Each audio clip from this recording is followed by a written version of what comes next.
seluruh ajaran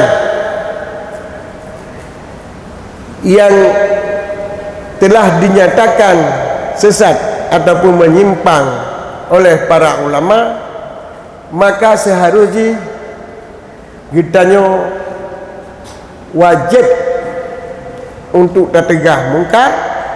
Tertegah mungkar secara umum, bak keluarga kitanya baru kenal,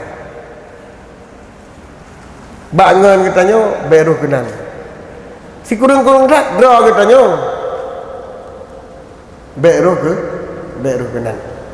Ini adalah sangat penting, karena mungkar di dalam akidah dan mungkar di dalam amalan jino telah merajalela. Bid'ah dalam akidah dan bid'ah dalam amalan telah merajalela karena pemahaman kitanya jino kebanyakan kepada tulisan,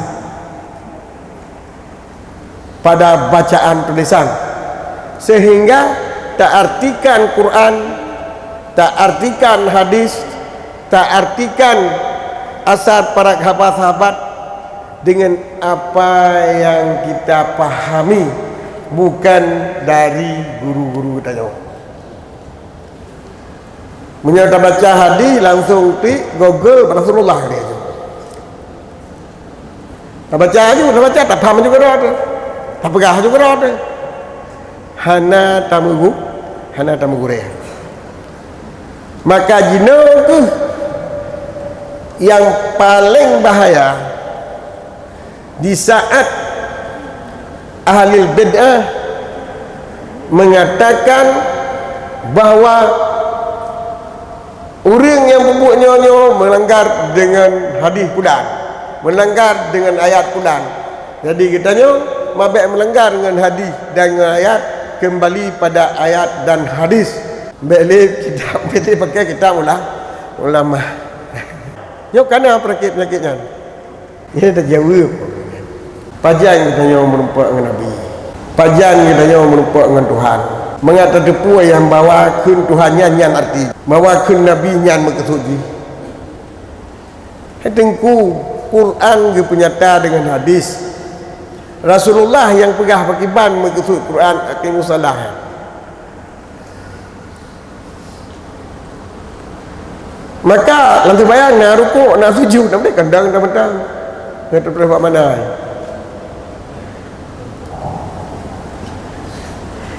Tak pernah lepas aqimus salah. Udah boleh mu akan bayang, aku pun nak rukuk, aku pun nak sujud. Nah dua antara sujud dia padu. Jadi waktu kita pegah lagi dengan cara sembahyang yang sabda Nabi. Saya yang pegah lagi pula Nabi sahabat. Di sahabat dia pegah sahabat tabi'in, di tabi'in dia pegah sahabat ulama. Ulama itu yang betul bagi kita. Bagi tanya, bantah bawah kita ulama. Jadi orang bawah kita ulamanya buku je pakainya yang kurang. Kita ulama je pakai buku banyak je. Yang buku kagak begat. Maka perlu yang ikut ulama-ulama awal yang bersemangat baca bab ni belajar untuk ditolak syubhat-syubhatnya.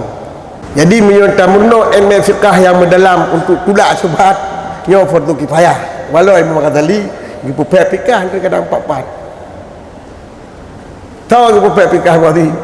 Fiqh bab urang perlu kedudukan.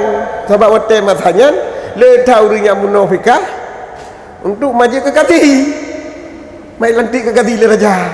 Yang ke fikah yang pupep. Menancit ilmu kalam yang pupep dia mengatakan ilmu kalam yang dimuno oleh orang untuk berdebat, yang menang berdebat dipakai ke mufti, tukang fatwa alam negara oleh raja. Jadi ilmu-ilmu yang dimuno untuk keperluan pribadi, bukan keperluan agama.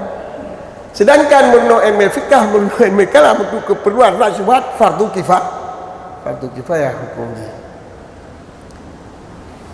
Maka sehingga mudah tak dikenal orang. Pun mudah dikenal orang. Umat raya tabah ayat pulang yang akan kena begitu dia. Yang boleh berpayah-payah. Yang berlian bek payah semah, bek payah sembahyang, bek payah puasa, bek payah ibadat. Jadi ibuh terarti Quran, dibuh terarti hadis, lagi-lagi galak ada lagi. Yang berlian belu tarakan sembahyang, betul 20 hektar lepas dah.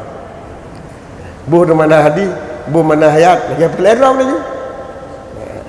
Ini yang dulu dah kalian.